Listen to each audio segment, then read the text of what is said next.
بسم اللہ الرحمن الرحیم۔ میرا نام حافظ بدر ہے۔ سوال یہ ہے کہ نبی کا سلسلہ ختم ہونے کے بعد اللہ نے اپنے نیک بندوں کو ان کے اعمال کے بدلے اپنا محبوب بنایا ہوتا ہے، جیسے کہ غوث، قلندر، ولی۔ اس کی وضاحت کر دیں۔ دیکھیے، یہ جو اصطلاحات ہیں غوث، قلندر وغیرہ کی، یہ تو کوئی بہت زیادہ اوتھینٹک روایات سے ہمیں نہیں ملتا کہ اس کا کوئی ثبوت ہو۔ قرآن ایک لفظ استعمال کرتا ہے ولی اللہ کا، جو ہمارے ہاں بھی کامن ہے یہ لفظ، ولی اللہ، فلاں ولی اللہ ہے، پھر ہم نے ان کے درجات بنا دیے۔ لیکن ولی اللہ کی جو ڈیفینیشن پبلک میں مشہور ہے وہ ڈیفینیشن غلط ہے۔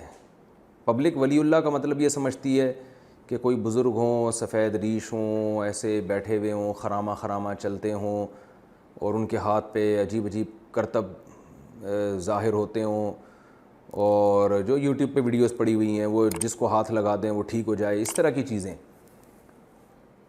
تو قرآن جو ولی اللہ کو ڈیفائن کرتا ہے، الا ان اولیاء اللہ لا خوف علیہم ولا هم یحزنون الذین آمنوا وکانوا یتقون۔ اللہ نے سورہ یونس میں فرمایا، سنو خبردار، اللہ کے جو اولیاء ہیں ان پر قیامت میں نہ کوئی خوف ہوگا نہ وہ غمزدہ ہوں گے۔ یہ کون لوگ ہیں؟ الذین آمنوا، جن کا عقیدہ بھی صحیح تھا، وکانوا یتقون، اور وہ گناہوں سے بچتے تھے۔ تو ولی اللہ کی ڈیفینیشن قرآن نے یہ بیان کی ہے کہ ہر وہ شخص جس کے عقیدے میں شرک نہ ہو، توحید پرست ہو، ختم نبوت کا قائل ہو، تقدیر پہ ایمان کا قائل ہو۔ آمنو کا مطلب اصطلاحی ایمان، جو ایمان مفصل، ایمان مجمل ہم پڑھتے ہیں، جو غیر مسلم جب اسلام قبول کرتا ہے اس کو جو عقیدے سکھاتے ہیں، تو وہ عقائد ہوں اس کے، اور اعمال میں کیا ہو؟ گناہ سے بچتا ہو، برائی سے بچتا ہو۔ تو یہ وہ لوگ ہیں جو ولی اللہ ہیں۔ تو یہ نارمل لوگ بھی ہو سکتے ہیں، یہ اس کے لیے کوئی الگ سے کوئی سلسلہ ضروری نہیں ہے کہ فلاں سلسلے میں ہی وہ پیدا ہوں گے۔ یہ تو یہودیوں کا عقیدہ ہے کہ یہودی کہتے ہیں کہ یہودی جو ہے وہ فلاں سلسلے میں ہی پیدا ہو سکتا ہے، اس کے علاوہ کوئی شخص یہودی نہیں ہو سکتا۔ تو لیکن عوام میں یہ ہے کہ یہ کوئی سلسلہ چلا آ رہا ہے، فلاں کا بیٹا ولی اللہ، پھر اس کا بیٹا ولی اللہ، پھر وہ گدی نشین، پھر اس کا بیٹا گدی نشین۔ تو ولی اللہ کوئی بھی شخص ایک نارمل آدمی بن سکتا ہے۔ عام طور پہ لوگ سمجھتے ہیں جو بھاگ رہا، دوڑ رہا ہے، سوئمنگ کر رہا ہے، جو جناب باکسنگ کر رہا ہے، وہ ولی اللہ نہیں ہو سکتا۔ ہمارے نبی صلی اللہ علیہ وسلم نے پہلوانی بھی کی ہے، صحابہ میں بعض صحابہ پہلوان تھے۔ سلمہ ابن اکوع رضی اللہ تعالی عنہ گھوڑے سے تیز دوڑ لیا کرتے تھے، حالانکہ صحابی تو سب سے پہلے ولی اللہ ہوتا ہے۔ لیکن آپ آج کے ولی اللہ کو دیکھو، اگر کوئی دوڑنا، جاگنگ کر رہے ہیں تو اس کو کہتے ہیں یہ تو ولی اللہ ہو ہی نہیں سکتا، کیونکہ ولی اللہ کا تو مطلب کوئی چادر اوڑھ کے بیٹھا ہوا ہو کہیں پہ۔ تو عوام میں جو ولی اللہ کا کانسیپٹ ہے، وہ جاہل عوام میں جو عام لوگ ہیں وہ غلط ہے۔ قرآن و سنت کی روشنی میں ایک نارمل آدمی ولی اللہ بن سکتا ہے، یعنی اللہ کا دوست بن سکتا ہے۔ وہ کیا ہے کہ جو شریعت کو فالو کرے۔ تو صحابہ کرام شریعت کو فالو کرتے تھے، میدان جنگ میں بھی نظر آتے تھے، تہجد میں بھی تھے، اور غیروں کی زبانیں بھی سیکھتے تھے، علم حاصل کر رہے تھے، علم کو فروغ دے رہے تھے۔ تو اس لیے کوئی بھی شخص جو ایب نارملٹی کی طرف جا رہا ہے تو اللہ کا واسطہ اس کو کم از کم آپ ولی اللہ بالکل نہ سمجھیں۔ جو نارمل آدمی ہے وہی ولی اللہ ہوتا ہے، بشرطے کہ وہ شریعت کے حکام کو پوری طرح سے فالو کرے، اور جو شریعت کے حکام کو فالو کرے گا وہ معاشرے کا نارمل فردی ہوگا، ایب نارمل ہو نہیں سکتا۔ وہ ایب نارمل سے میری مراد یہ ہے کہ وہ جو آج کل ایک عجیب سا ولی اللہ کا تصور آیا ہوا ہے نا، کہ بیٹھے ہوئے ہیں تو اٹھ ہی نہیں رہے، پولیس آ رہی ہے اٹھانے کے لیے، چلا ہی نہیں جا رہا ان سے، کہ وہ کیونکہ چلنے پھرنے کے وہ بیچارے قابل ہی نہیں رہے ہیں بیٹھ کے۔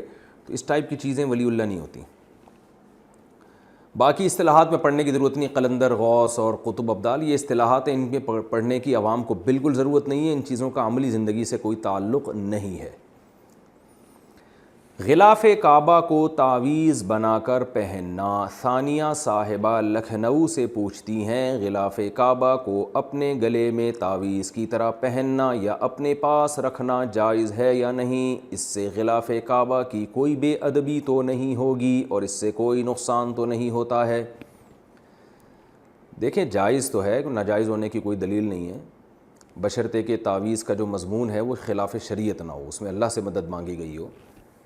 لیکن تعویذوں میں پڑھنا، چاہے غلاف کعبہ ہی کا تعویذ ہو، یہ شریعت میں کوئی زیادہ پسندیدہ کام نہیں ہے۔ دو کاموں کو فوکس کرنا چاہیے جو شریعت نے جس پہ زیادہ زور لگائے، ایک اپنا عمل ٹھیک کریں، گناہ چھوڑیں، دوسرا سنت رقیہ۔ آپ صلی اللہ علیہ وسلم نے کوئی تعویذ گلے میں نہیں باندھا، بلکہ آپ صلی اللہ علیہ وسلم کو اللہ نے جبریل نے سورہ فلق سورہ ناس سکھائی ہے مختلف قسم کی پریشانیوں سے اور آسیب وغیرہ سے بچنے کی، جادو سے بچنے کے لیے۔ تو آپ بھی رات کو سونے سے پہلے سورہ فلق سورہ ناس کا اہتمام کریں۔ آپ صلی اللہ علیہ وسلم نے آیت الکرسی کی فضیلت بیان کی، آیت الکرسی پڑھ کے سویا کریں۔ آپ صلی اللہ علیہ وسلم نے رات کو سورہ بقرہ کا آخری رکوع، آخری حصہ جو ہے آمن الرسول، یہ پڑھنے کی ترغیب دی ہے، یہ پڑھا کریں آپ۔ صبح و شام کی دعائیں نبی نے سکھائی ہیں مختلف آفات سے بچنے کے لیے، بسم اللہ الذی لا یضر مع اسمہ شیء فی الارض ولا فی السماء وہو السمیع العلیم، یہ دعا صبح و شام پڑھا کریں۔ بچوں کے لیے آپ نے دعا سکھائی ہے، اعوذ بکلمات اللہ التامہ من کل شیطان وہامہ ومن کل عین لامہ، یہ نظر بد سے بچنے کی بھی دعا ہے اور دیگر آفات سے بچنے کی دعا ہے۔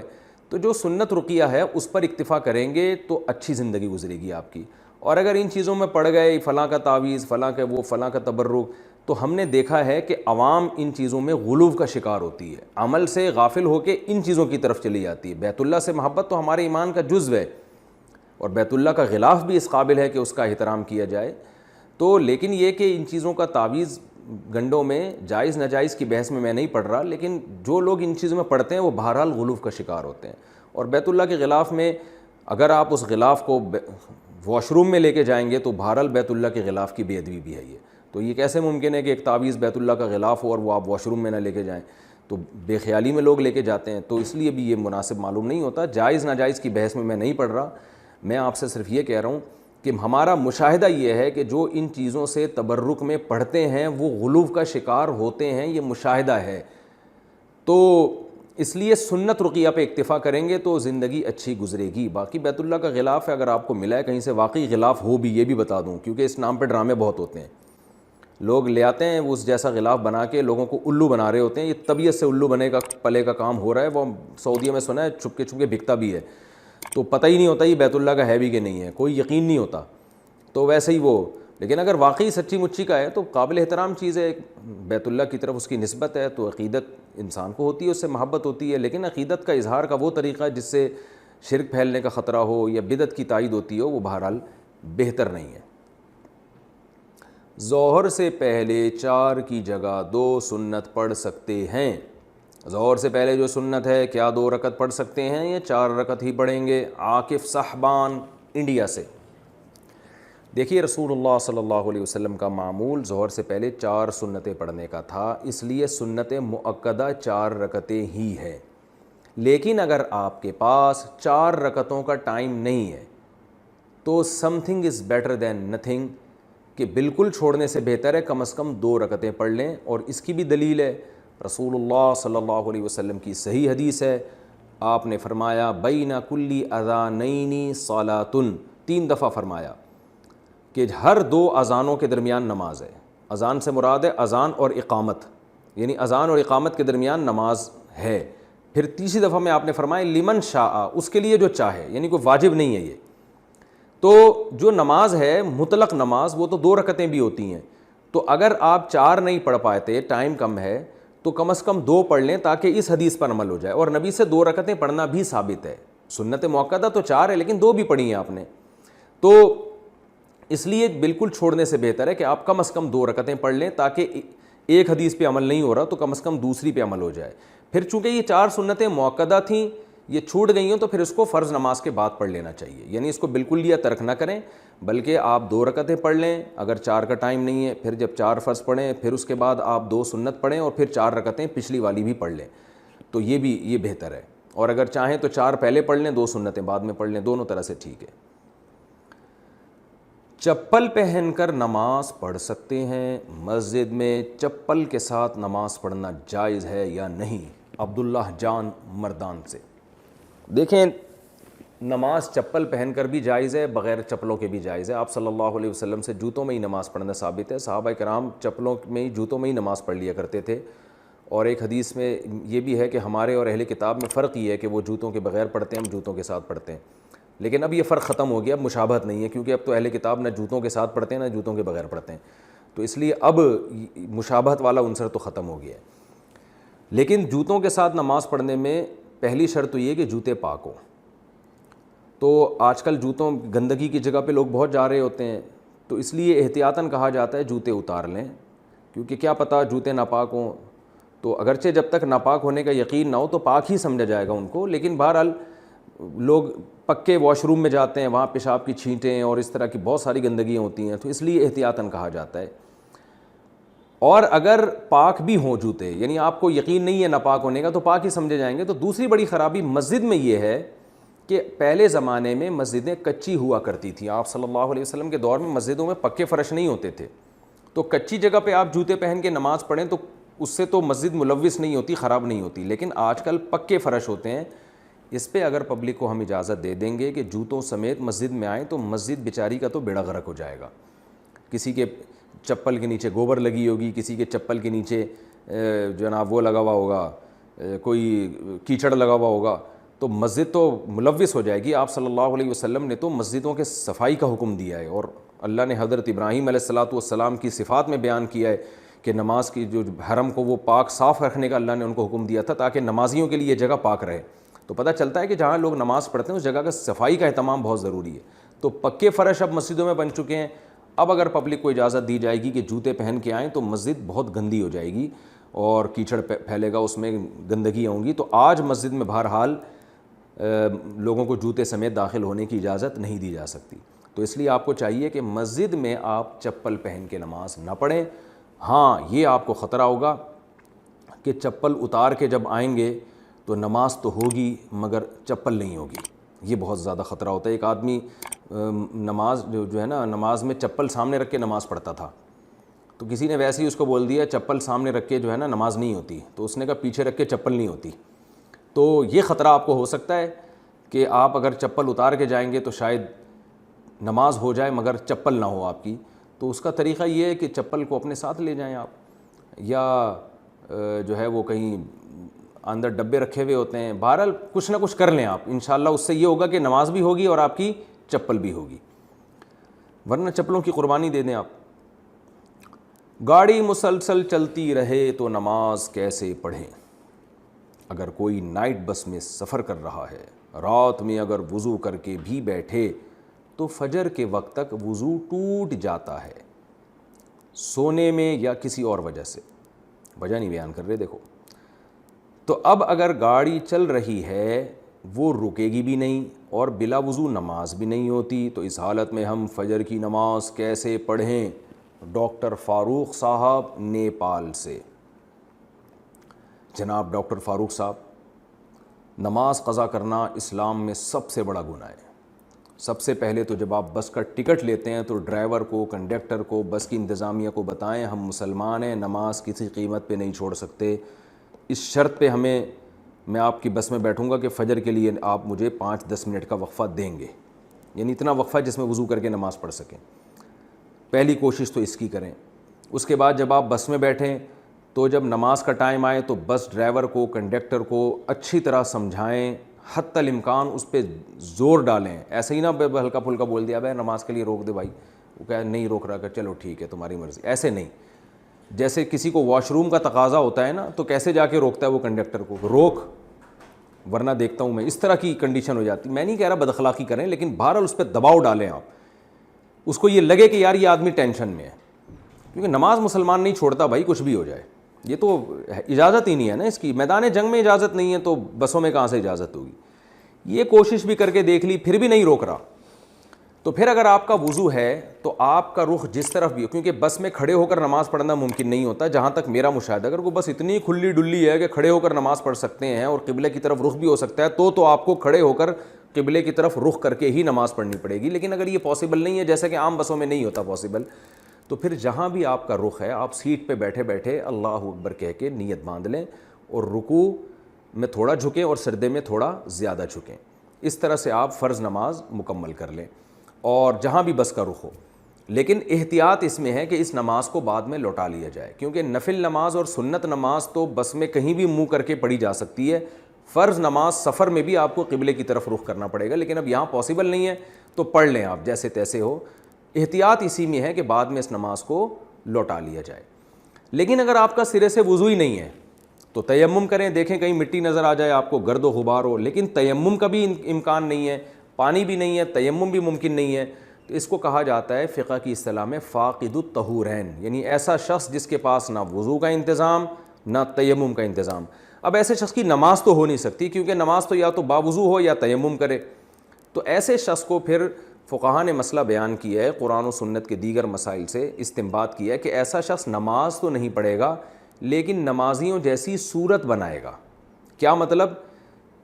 یعنی کچھ بھی نہیں پڑھے گا، بس شکل اور صورت ایسی بنائے گا جیسے نماز پڑھ رہا ہے، تو رکوع کرے گا، سجدہ کرے گا، اشاروں سے نماز پڑھے گا۔ پڑھے گا کا مطلب ایسے جیسے پڑھ رہا ہے نماز، حالانکہ وہ نماز ہوگی نہیں۔ اس کی مثال ہے کہ جیسے جب ہم حج کرتے ہیں تو حلق کے بغیر احرام سے باہر نہیں آتے، لیکن جس آدمی کے سر پہ سرے سے بال ہی نہ ہو وہ بال کیسے کاٹے گا؟ تو فقہا کہتے ہیں کہ وہ سر پہ صرف اس طرح پھیر لے، یعنی ایک صورت ایسی بنا لے، شو یہ کرے جیسے میں بال کاٹ رہا ہوں، حالانکہ حقیقت میں تو بال ہیں ہی نہیں، تو کٹیں گے کہاں سے؟ کیونکہ ہم اسی کے مکلف ہیں، سے زیادہ ہمارے بس میں نہیں ہے۔ تو وہ صورت بنا لے کہ حلق کی، تو بس ایسے ہی سر کے بلیڈ پھیر لے، چاہے وہ کچھ بھی نہ، اس کا اثر کچھ بھی نہیں ہوگا، لیکن صورت بنا لے تاکہ فاتقوا اللہ ما استطعتم پر عمل ہو جائے۔ اللہ کہتے ہیں جتنی تم میں استطاعت ہو اتنا عمل کرو۔ اس کی ایک اور مثال ہے کہ روزے دار آدمی تھا، رمضان میں سفر کی وجہ سے اس نے روزہ چھوڑ دیا، تو سفر میں روزہ چھوڑنے کی اجازت ہے، لیکن روزے چھوڑنے کے بعد دن میں وہ اس کا سفر ختم ہوا، اپنے شہر میں داخل ہو گیا، تو جب شہر میں داخل ہوگا تو اب وہ مسافر نہیں ہے، لہذا اصول تو یہ ہے کہ اس کے لیے روزہ چھوڑنا جائز نہیں ہے۔ تو لیکن اب چونکہ روزہ ہے بھی نہیں اس کا، کیونکہ سحری اس میں تو نیت کی نہیں تھی، تو اب اس کو روزے داروں کی صورت اختیار کرنی پڑے گی۔ صورت کا مطلب یہ ہے کہ روزہ تو نہیں ہے لیکن رہے گا ایسے جیسے روزے دار رہتے ہیں، کھائے گا پیے گا نہیں افطار تک ہی ہے۔ تو شریعت میں ہمیں اس کی مثال ملتی ہے کہ بعض دفعہ عبادت تو نہیں ہوتی لیکن عبادت کی صورت اختیار کرنی پڑتی ہے۔ تو حضرات فقہا جن کو اللہ نے غیر معمولی فقاہت عطا فرمائی، وہ کہتے ہیں اب نہ آپ کے پاس وضو ہے نہ تیمم ہے، تو نماز تو آپ پڑھ نہیں سکتے، لیکن نماز کی اہمیت اسلام میں اتنی ہے کہ چھوڑنے کی بھی اجازت نہیں ہے، تو اب نمازیوں جیسی آپ کو صورت اختیار کرنی پڑے گی۔ آپ نے رکوع کرنا ہے، سجدہ کرنا ہے، قیام کرنا ہے، یعنی جیسے ایسے 2 رکعتیں اس طرح مکمل کرنی ہے۔ حقیقت میں نماز نہیں ہوگی لیکن یہ نماز صورتاً نماز ہوگی، اور بعد میں پھر آپ نے اس کو قضا کرنا ہے، تو اس طرح کیا جائے گا۔ شوہر خرچہ دینے میں کنجوس ہو تو بیوی کیا کرے؟ میرے شوہر تھوڑے کنجوس ہیں، وہ دواخانے کا خرچ بھی نہیں دینا چاہتے اور کپڑے وغیرہ بنانے میں بھی کنجوسی کرتے ہیں، یا اگر خرچ دے بھی دیں تو 1 مہینہ ناراض رہتے ہیں، اس کا حل بتا دیں۔ انہوں نے تو اپنا نام بھی بتایا ہوا ہے، حالانکہ ایسی چیزوں میں نام نہیں شو کرنا چاہیے، میاں سمجھ جائیں گے بھائی میری بیگم میرے بارے میں پوچھ رہی ہے، اس کا مطلب میری پینٹ سے جو پیسے غائب ہوتے ہیں وہ یہی کرتی تھی غائب۔ بہرحال مہاراشٹر سے کسی خاتون نے پوچھا، میں ان کا نام شو نہیں کر رہا۔ دیکھیے شوہر اگر کنجوس ہے تو پہلی بات تو یہ کہ کنجوس ہے بھی کہ نہیں ہے، اس میں آپ اپنی رائے کا اعتبار نہ کریں، بلکہ آپ قریب میں کسی عالم سے، مفتی سے اپنے شوہر کے پوری حالات بتائیں کہ اتنا خرچہ مجھے دے رہا ہے، کیونکہ بعض خواتین کا کوئی بہت معیار بہت اونچا ہوتا ہے، شوہر بنیادی نان نفقہ دے رہا ہوتا ہے، وہ سمجھ رہی ہوتی نہیں دے رہا، لیکن آپ نے جو بتایا کہ دوا کے پیسے بھی نہیں دے رہا اور کپڑے بھی نہیں بنا کے دے رہا، تو اگر واقعی سال میں بھی کوئی ضرورت کے کپڑے بھی نہیں بنا کے دیتا ہے اور گھر کا جو بیسک نان نفقہ ہے وہ بھی نہیں دے رہا، تو ایسی مجبوری میں عورت کے لیے جائز ہے کہ وہ شوہر کی پینٹ سے پیسے نکال سکتی ہے اسے بتائے بغیر۔ ہمارے پاس اس کی مثال ملتی ہے حضرت ہندہ رضی اللہ تعالیٰ عنہ کی، ان کے شوہر بیسک خرچہ بھی نہیں دے رہے تھے، تو آپ صلی اللہ علیہ وسلم نے فرمایا خذ ما یکفیک وولدک او کما قال صلی اللہ علیہ وسلم، اتنے پیسے لے لیا کرو چپکے سے جو تمہیں اور تمہاری اولاد کا بنیادی خرچہ اس سے نکل آئے۔ تو اگر کوئی شوہر بیسک ضرورت بھی بیوی کی پوری نہیں کر رہا ہے تو پھر عورت کے لیے جائز ہے کہ اس کی پینٹ سے چپکے سے وہ پیسے نکال سکتی ہے۔ میں کوئٹہ میں تھا تو یہ مسئلہ کسی نے مجھ سے پوچھا، تو میں نے کہا کہ عورت کے لیے جائز ہے کہ وہ اپنے شوہر کی پینٹ سے ایسی مجبوری میں پیسے نکالے، تو لوگوں نے کہا کوئٹہ میں لوگ پینٹ نہیں پہنتے، مفتی صاحب شلوار پہنتے ہیں، تو یہاں کراچی میں چونکہ پینٹوں کا رواج زیادہ ہے تو اس لیے میں نے پینٹ کا لفظ کہہ دیا، تو کوئٹہ میں الحمدللہ یہ اچھی بات ہے کہ وہ پینٹ پہننے کا رواج کم ہے، تو اس لیے وہ میرے ذہن میں مثال یہاں کراچی کی وجہ سے پینٹ کی آئی ہوئی ہے۔ تو یہ پینٹ ضروری نہیں ہے، بعض خواتین کہیں گی مفتی صاحب نے کہا تھا پینٹ سے پیسے نکالنا تو مجبوری میں جائز ہے، اور میرے شوہر چونکہ شلوار پہنتے ہیں تو ان کی پیسے تو نکالنا جائز ہی نہیں ہوگا کیونکہ وہ تو پینٹ ہے ہی نہیں ان کی۔ تو مسئلہ پینٹ کا نہیں ہے، مطلب یہ ہے کہ پیسے لیے جا سکتے ہیں، لیکن اس میں اللہ کا خوف کرنا چاہیے خواتین کو، ایسا نہ ہو کہ عیاشی کے لیے پیسے لینا شروع کر دیں اور لیبل یہ لگائیں کہ ہم ضرورت کے پیسے لے رہے ہیں، کیونکہ شوہر عورت پر جو شوہر کا بہت بڑا حق ہے، اس حق میں یہ ہے کہ عورت شوہر کے مال کی محافظ ہوتی ہے، چور نہیں ہوتی. عورت کو تو چاہیے شوہر کے مال کی حفاظت کرے وہ. تو اس لیے خواتین یہ بھی دیکھیں کہ ایسا نہ ہو کہ لوٹنا شروع کر دیں ہم، پتہ چلا وہ پیزے آ رہے ہیں، برگر آ رہے ہیں اس سے، اور ایک عیاشی میں لگا دیے اس کو. تو ضرورت کی، اب ضرورت کا معیار ہر ایک کا مختلف ہے، اس کا کوئی لگا بندہ وہ نہیں اصول جو میں بیان کر دوں. مالدار عورت کی ضرورت الگ ہوتی ہے، غریب کی ضرورت الگ. ایک عورت پوش ایریا سے آئی ہے، آپ کی بیوی بنی ہے، بہت اونچے خاندان کی تھی، تو اس کی ضرورت ظاہر زیادہ ہوتی ہے. ایک بیچاری ایک جھونپڑی سے آئی ہے، اس کی ضرورت اس حساب سے ہوتی ہے. تو ضرورت کا معیار ایک نہیں ہے جو ہر ایک پر اس کو لاگو کیا جا سکے.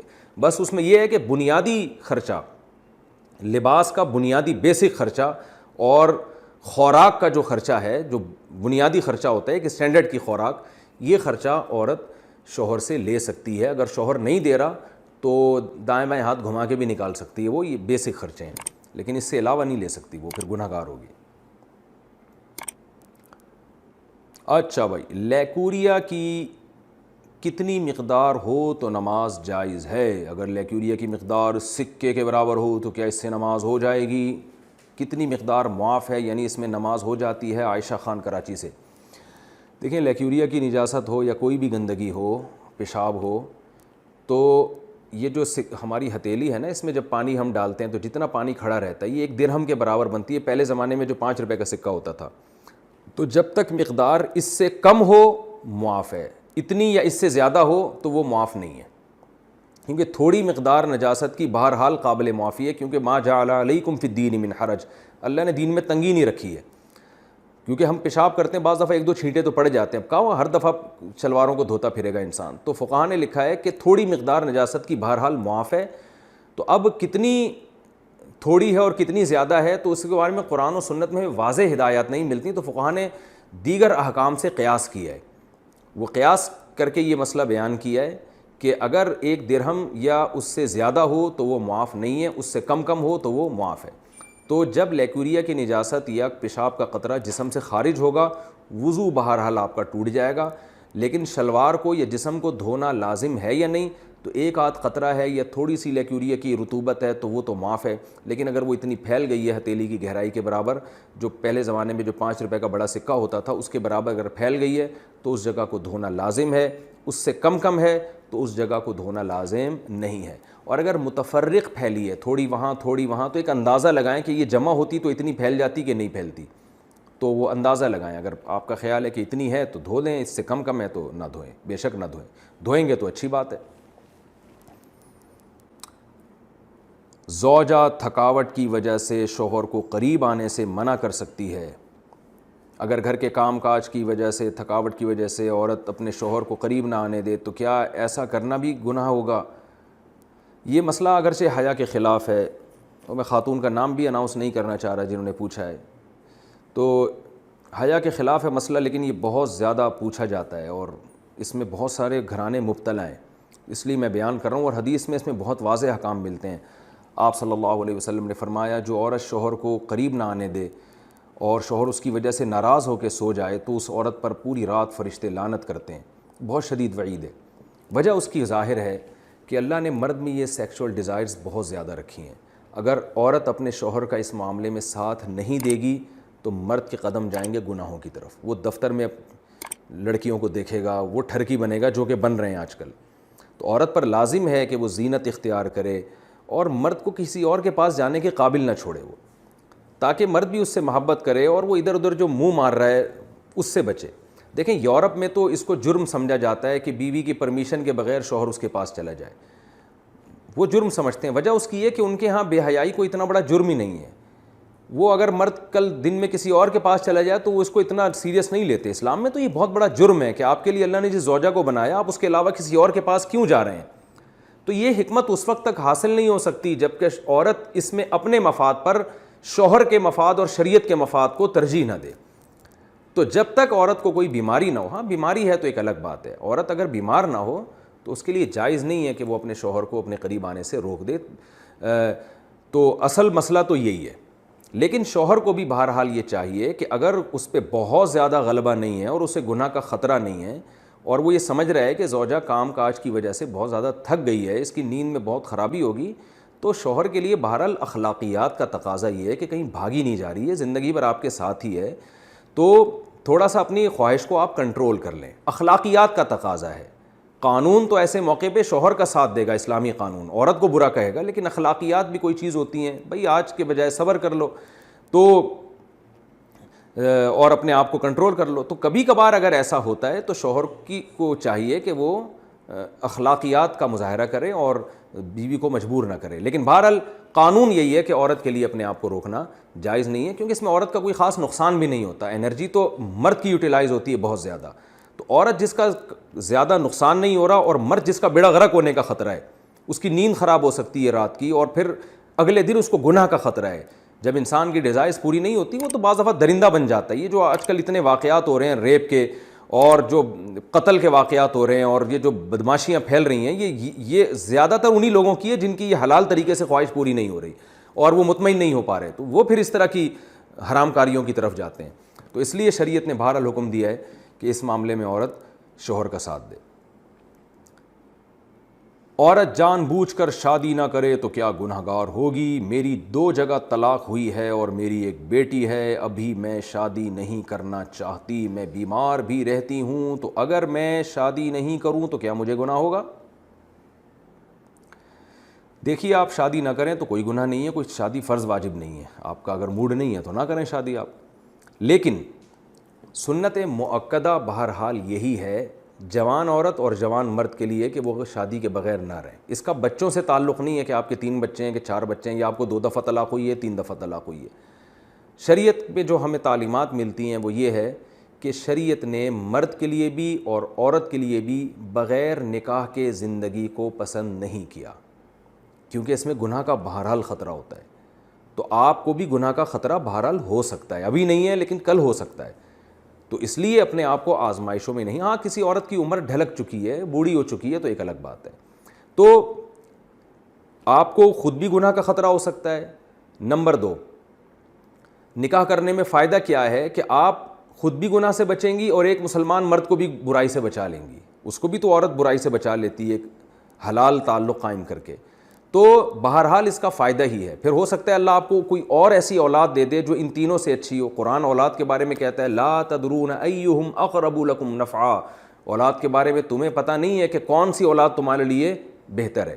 اس بارے میں ابو داؤد کی ایک حدیث پیش کی جاتی ہے کہ نبی صلی اللہ علیہ وسلم نے فرمایا جو عورت بچوں کی وجہ سے نکاح نہ کرے اپنے بچوں کی خاطر تو قیامت کے دن وہ میرے ساتھ ہوگی. یہ حدیث بالکل بہت زیادہ ضعیف ہے, اس سے استدلال درست نہیں ہے, اور یہ قرآن و سنت کی دوسری نصوص کے بھی خلاف ہے. قرآن و سنت میں جو نکاح کے فضائل ہیں اس میں کوئی فرق نہیں رکھا اللہ نے کہ عورت طلاق یافتہ ہو یا نہ ہو, کنواری ہو, یا بچے ہو چکے ہوں یا نہیں ہو چکے ہوں. صحابہ کرام میں عورتیں طلاق یافتہ بھی ہوتی تھیں, بچے بھی ہوتے تھے, پھر بھی شادی کرتی تھیں وہ. بلکہ قرآن نے تو کہا وَرَبَائِبُكُمُ اللَّاتِي فِي حُجُورِكُم مِّن نِّسَائِكُمُ اللَّاتِي دَخَلْتُم بِهِنَّ, تمہاری وہ عورتیں, تمہاری وہ ستیلی بیٹیاں جن کی ماؤں سے تم نکاح کر چکے ہو, تو ان بیٹیوں سے نکاح حرام ہے. تو اس سے پتہ چلتا ہے صحابہ کرام جب عورتوں سے نکاح کرتے تو ستیلی بیٹیاں بھی ان کے ساتھ آتی تھیں. قرآن کہہ رہے جو تمہاری گود میں پلتی ہیں ستیلی بیٹیاں. تو یہ معاشرے میں اس کلچر کو فروغ دینا چاہیے. اس لیے میں آپ کو مشورہ دوں گا کہ آپ کوئی بھی آپ کو ہم پلہ کفو رشتہ ملتا ہے تو آپ اس سے بہتر ہے کہ نکاح کر لیں. لیکن بہرحال زبردستی نہیں ہے اس میں, یہ کوئی ایسا حکم نہیں ہے جو کسی سے گن پوائنٹ پہ کروایا جاتا ہے.